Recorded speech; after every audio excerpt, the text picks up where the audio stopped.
everyone, welcome back. I thought I'd start getting some videos done now that it's 2021 and I've been saying this for ages. I'm going to do more videos, so I'm back again. Still in lockdown here in Scotland. Don't know when I'll be back to work, hoping sometime maybe mid to late March, but just keep an eye on things, see how things go. So what I thought I would do is, I've got so much in my kit that I can go through, so much content to create, so I thought I'll start with my eyeshadow palettes, and I thought I'd rank my Charlotte Tilbury eyeshadow palettes, like from my least favourite to my most favourite, which is difficult because I do like them all. I'm going to start with the one that it is a favourite, but I'll explain in a minute. So the one that I use the least at the moment is the Dolce Vita. So this is now you can see it's been well used. So when I say, you know, it's not my favourite, I still use it a lot.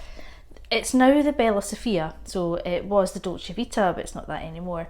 The only reason I'm putting this last in my list is I love the colours, perfect. Is that shade there, I love the colour, but it's quite difficult to work with. It's quite, mind you, maybe because it's old, maybe it's because this is the oldest palette I've got, whether it's because of that. It's lovely once it's on, but it's getting it on, you can see there, it's just quite, I don't know, it's quite hard to work with that shade there, although it's lovely, it is really nice when it's on. So that's my number 5. How many have I got? I've got 5 here, so that's my 5th one. So the next one in my palette would be this one. Now this is the newest one I've got, so I've actually not had the chance to use this much on anybody apart from myself. I love it on myself, but I'm yet to use it on a bride or any clients. So this is the Fire Rose Luxury Palettes. This is one of the newer ones. So you'll see how new that is. I mean, you can see it's hardly been touched. Love this, love the shades. I've worked with them and they've gone really nice. That one's not as pigmented as it looks there, not as dark as it looks there, but still lovely. It is a lovely palette. I love the colours, but it's just one that, you know, as I said, I've not had much chance to use it on anybody else, but I do like it on me. So that's number 4. So the next one, number 3, right, I think I'm going to go with this one. This is the Pillow Talk, but it's a luxury palette of pops. So it's the information with Pillow Talk, the sort of best-selling range. You know, she's got the lipstick, there's everything out in it now, but this is a recent one too.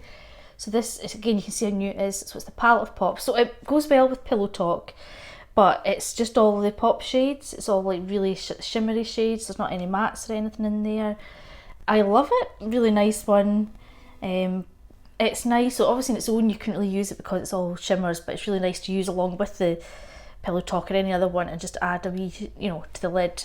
I like to add a wee sheen with them. So that's my next one. So the top 2, the number 2 is the actual Pillow Talk. So this is the actual Pillow Talk one there. You can see again that one has been well used. I don't have any issues with that can be quite crumbly, but I don't know if that's just sometimes a bit rough with it, so I don't know if it's because of that, but don't have any issues with that. It's got your 2 matte shades, your prime and the pop, which I like. You can do quite a lot of looks with that. You know, it's like the other one was all like the shimmer shades, can't do much with all that, but you could make whole looks out of this. So that's number 2. So number 1 in my favourite Charlotte Tilbury palettes, this one. This is the Charlotte Darling one. This, I like the size of it, so it's not the quad. It's got the 6 shades in it.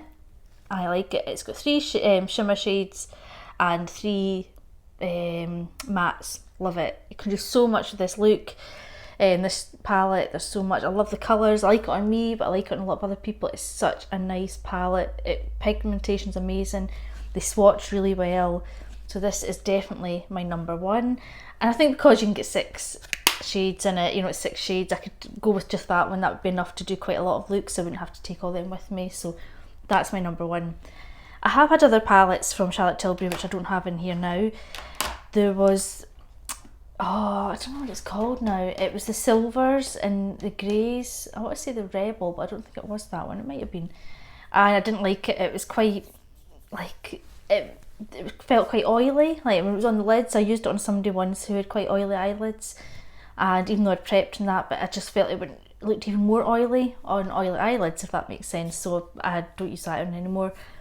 And the purple one, the payoff was awful on that one. I can't remember what that one's called now. I don't know, it's not the newest one. I know there's maybe one Purple Haze or something. It's not that, it's quite an old one. I don't even know if you can still get it actually.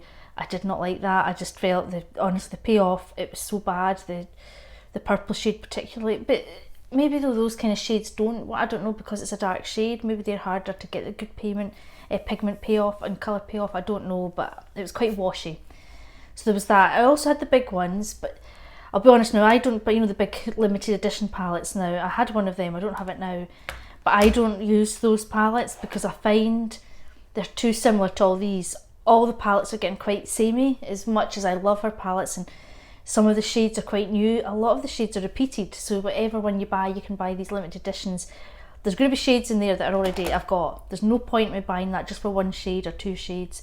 It's not worth it. So in my opinion, I feel they are getting a bit repetitive now. You know, I love the quality of her shadows and that. I just feel she's bringing out similar colours again, similar shades, you know. I want to see something really exciting, something really different, which, you know, it's difficult I think to get in these big ones. The wee palettes are easier, the quads, but the bigger ones I find it harder. That's it. So I think I'll do a foundation one next. I think I'll rate my foundations in my kit. I'll do that one next, but thanks for watching. Okay, bye.